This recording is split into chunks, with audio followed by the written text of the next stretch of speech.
नमस्कार किसान भाइयों। मैं पूना से मनोहर खके आपसे बात कर रहा हूं। मैं कृषि स्नातकोत्तर पदवी लिया है मैंने सॉइल साइंस में, और पिछले 30-40 साल से किसानों के साथ में जुड़ा हुआ हूं। उसमें भी मैं वैज्ञानिक खेती के बारे में ज्यादा काम करता हूं।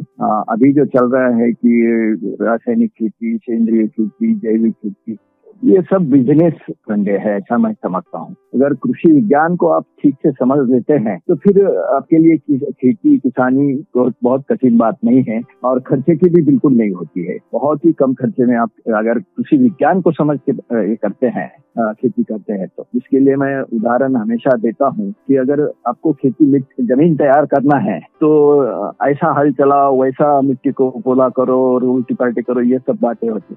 लेकिन कृषि विज्ञान जो बोलता है वो कहता है कि अगर आपकी बहुत हेवी सॉइल जो है ना, एकदम काली मिट्टी अगर है, तो उसको 2-3 साल में एक बार आपको जोतना पड़ता है, हल चलाना पड़ता है। अगर मध्यम जमीन है तो 3-4 साल में एक आध बार, और अगर हल्की मिट्टी है आपकी, बहुत ही लाइट सॉइल जिसको कहते हैं हम, तो खेत को हल लगाने की जरूरत नहीं है। केवल थोड़ा सा ऊपर जिसको हम महाराष्ट्र में पखर चलाना बोलते हैं, तो वो वैसा करने की जरूरत होती है। लेकिन हमें ट्रैक्टर बेचना है। अब ये कृषि मिट्टी का विज्ञान हमें पता नहीं है, तो हमें जमीन को जोतना है, तो और हमें बिजनेस के पॉइंट ऑफ व्यू से ट्रैक्टर बेचना है, तो हम आपको बोल देते हैं कि बहुत गहरी जुताई करना पड़ती है, तो बहुत अच्छी फसल आती है, मिट्टी को पूरा फूला करके रखो जुताई। ये अवैज्ञानिक तरीका है। और कृषि में सबसे कठिन शरीर श्रम जो करने पड़ते हैं वो मिट्टी या जमीन तैयार करने में। तो ये क्यों होता है? तो हम कृषि के विज्ञान को समझते नहीं। कृषि का विज्ञान समझ लेंगे, या पानी का भी वही बात होता है कि हमें लगता है जड़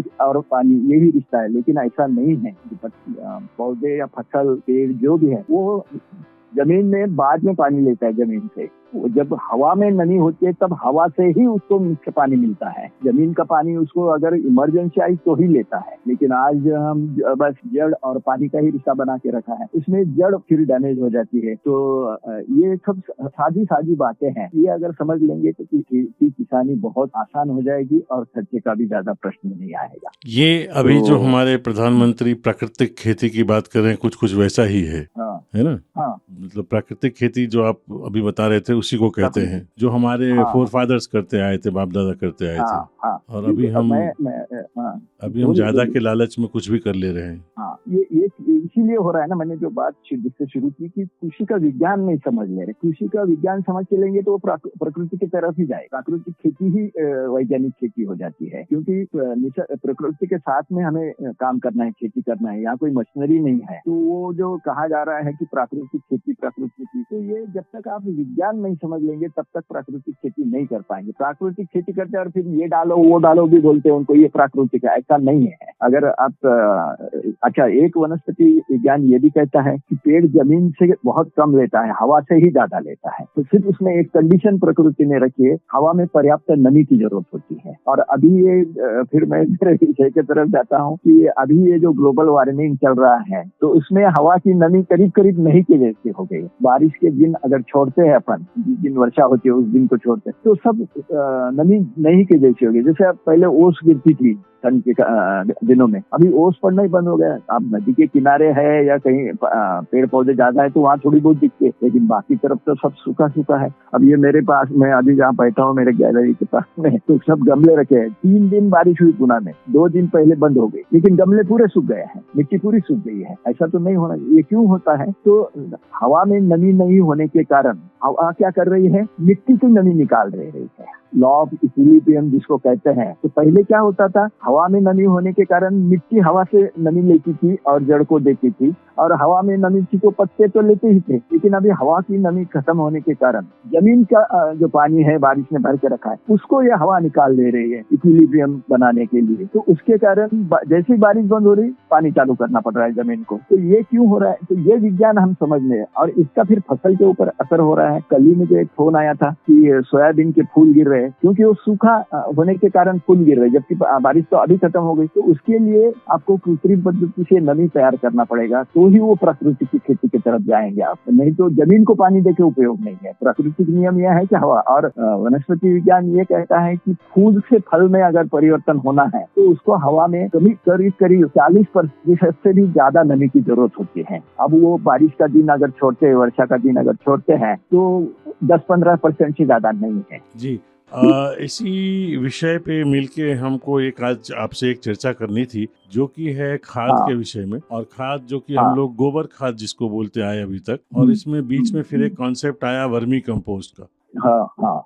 और इस वर्मी कंपोस्ट में हमें सिखाया आप लोगों ने कि जो घास फूस जिसको बायो वेस्ट हम लोग बोलते हैं खेत का है, उस सबको डालो, गोबर को डालो और उसमें फिर केंचुआ छोड़ो।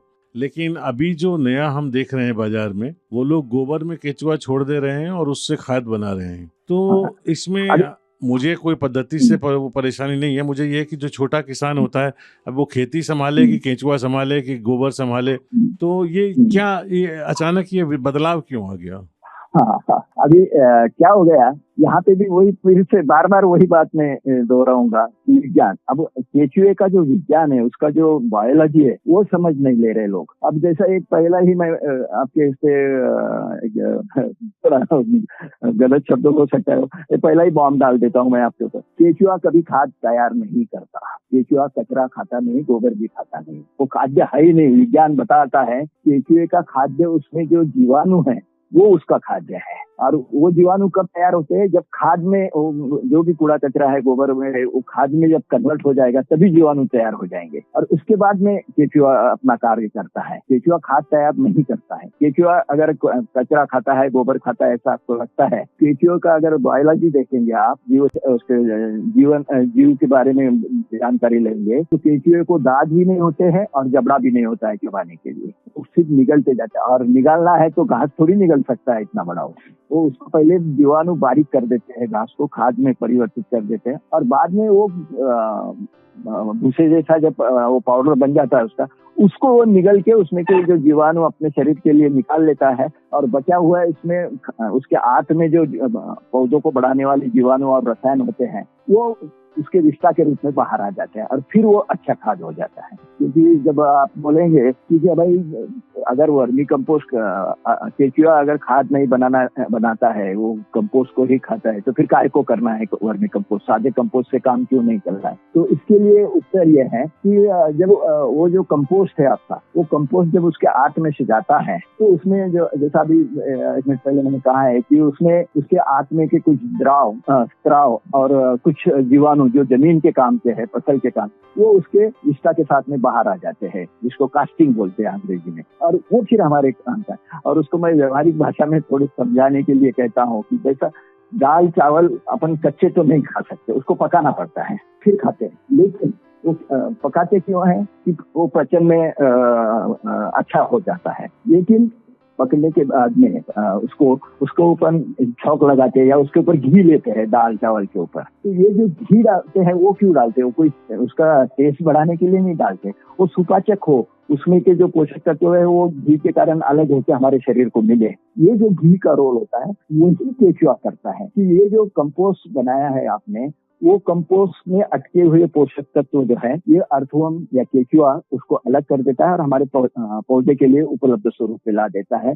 और उसके साथ में उसके कुछ स्त्राव जो मैंने कहा है वो मिल जाते हैं, तो वो भी एंजाइम्स या हार्मोन्स जिसको कह सकते हैं आप, वो फिर फसल को मिल जाते हैं। तो इसलिए वर्मी कंपोस्ट बनाना है। अब वर्मी कंपोस्ट के बारे में ये बायोलॉजी कभी देखते नहीं लोग, कुछ ये कंपोस्ट वाले बताते भी नहीं है, इसलिए कुछ दिक्कतें होती है कि जैसा गोबर, अगर कच्चे गोबर में अगर केचुए डालते हैं तो कच्चे उनको अमोनिया चलता नहीं, और कच्चे गोबर में से अमोनिया, मीथेन, ये जो गैसेस निकलते हैं उसके कारण वो मर जाते हैं। इसलिए पहले कंपोस्टिंग करके ही बाद में डालना चाहिए। या बायोगैस की स्लरी जो होती है, जो गैस निकलने के बाद में जो गैस प्लांट से बाहर आता है, वो बायोगैस की स्लरी, वो सबसे अच्छा खाद्य है केचुए के लिए। उसमें फिर गैस बीज का कोई झमेला ही नहीं होता है, उसको डायरेक्ट उसमें छोड़ सकते हैं, लेकिन प्रमाण में छोड़ना पड़ता है। तो ये जो छोटी छोटी बातें हैं ये बहुत जगह गलत पद्धति से किसानों को समझाई जाती है। दूसरा कि तीन प्रकार के होते हैं। तो उसमें के किसान को किस पद्धति से उसका उपयोग करना, उसके ऊपर उसका निर्भर होता है जाति का। अगर समझो हमारी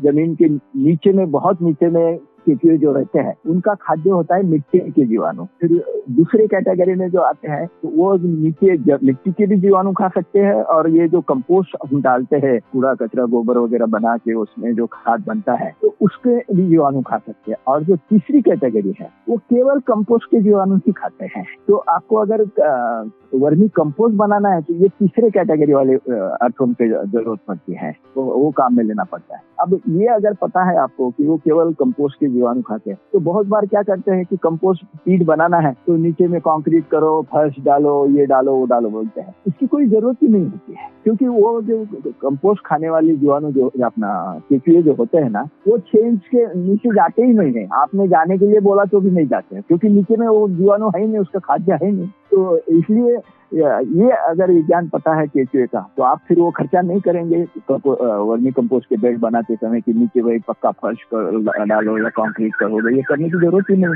लेकिन गोबर के साथ बायोवेस्ट डालना पड़ेगा। हाँ, क्वांटिटी बढ़ेगी ना। एक्चुअली गोबर में से ज्यादा पोषक तत्व नहीं मिलते हैं।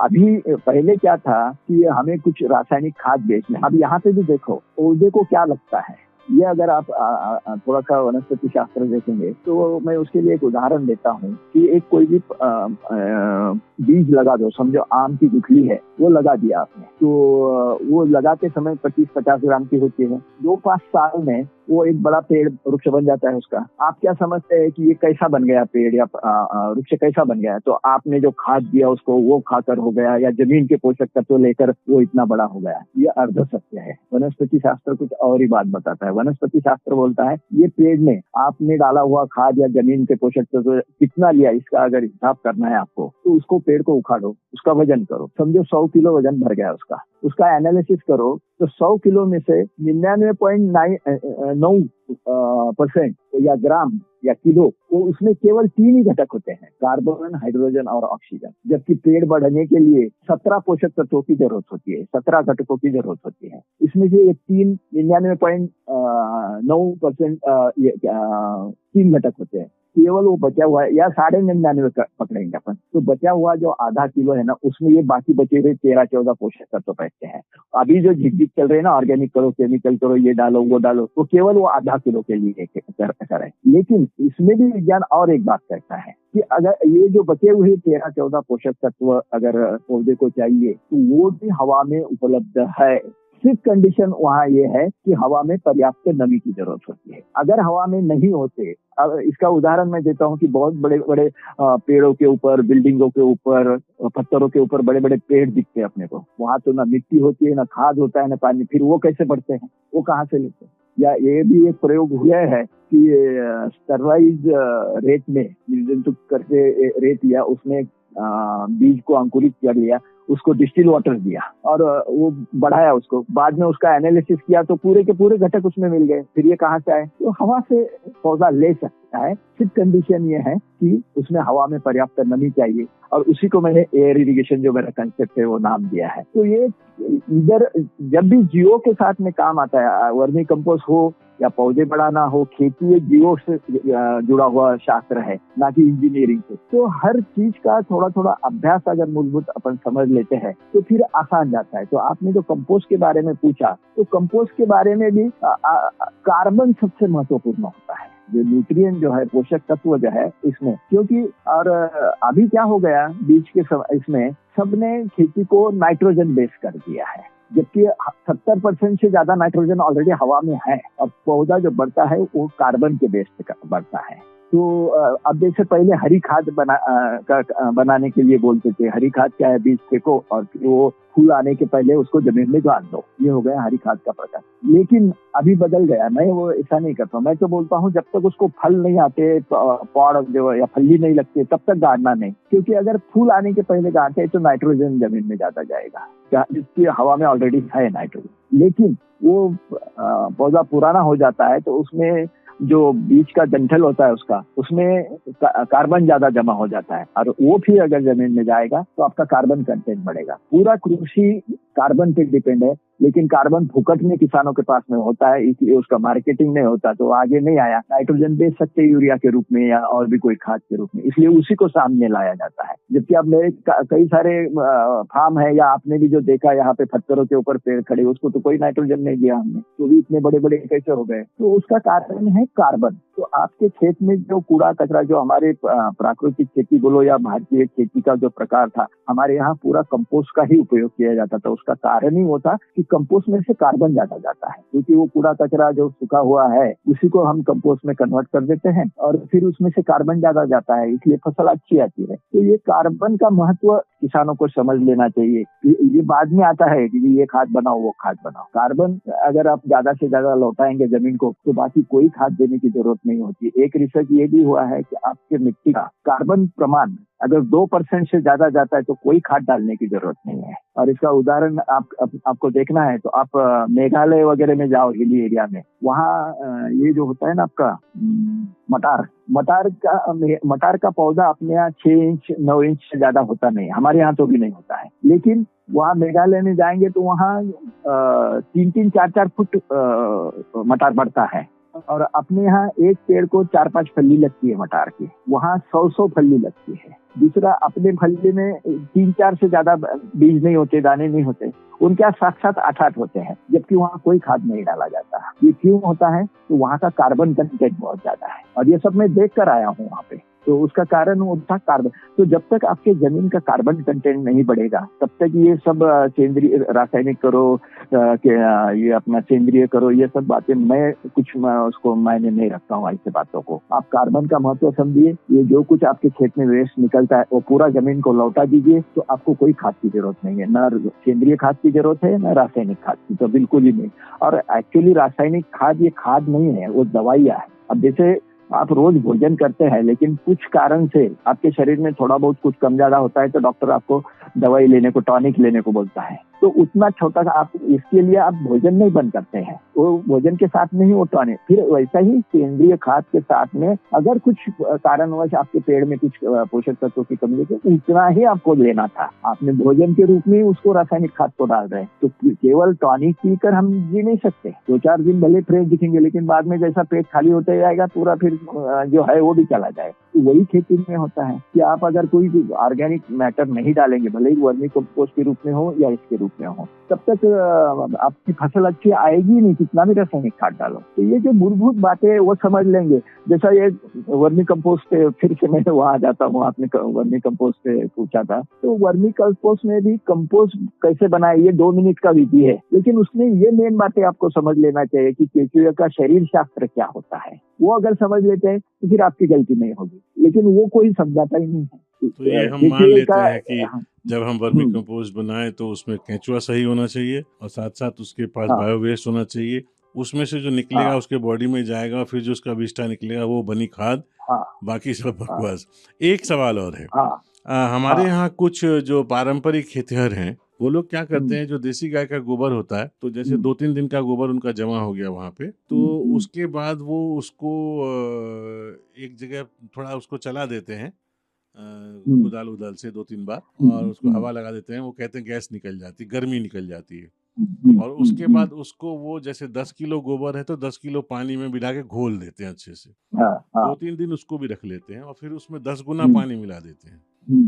वो 100 लीटर हो गया, और वो 100 लीटर वो पानी लेके छींट देते हैं खेतों में। वो कहते हैं ये सबसे बढ़िया खाना। पूरा वैज्ञानिक तरीका है साहब, पूरा वैज्ञानिक तरीका है। अच्छा, अभी एक गोविंद वल्लभ पंत इंस्टीट्यूट से एक मैडम है, तो उन्होंने उनका भी एक वीडियो जारी हुआ। उन्होंने कहा कि मैं हजारों साल के विज्ञान को पढ़ चुकी हूँ, मैंने कहीं गोबर को सड़ाने की विधा नहीं देखी है। ये कहाँ से आई है मुझे नहीं मालूम। अरे गोबर है, उसको उसमें बैक्टीरिया है, उस बैक्टीरिया को तुम खेत में मल्टीप्लाई करके डालो। वो भी यही कहती हैं कि ये सड़ाने की विधा कहाँ से आ गई, ये मुझे समझ नहीं आती है, जबकि तुम्हारे पास बैक्टीरिया है, मल्टीप्लाई करो और डालो। आप क्या कहते हैं सर? हाँ, इसमें एक ये ध्यान में लेना पड़ेगा, हम ट्रॉपिकल कंट्री में रहते हैं, और अगर कच्चा मटेरियल हम डालेंगे, गोबर का ढेर बना के रखेंगे, तो डिकम्पोजिशन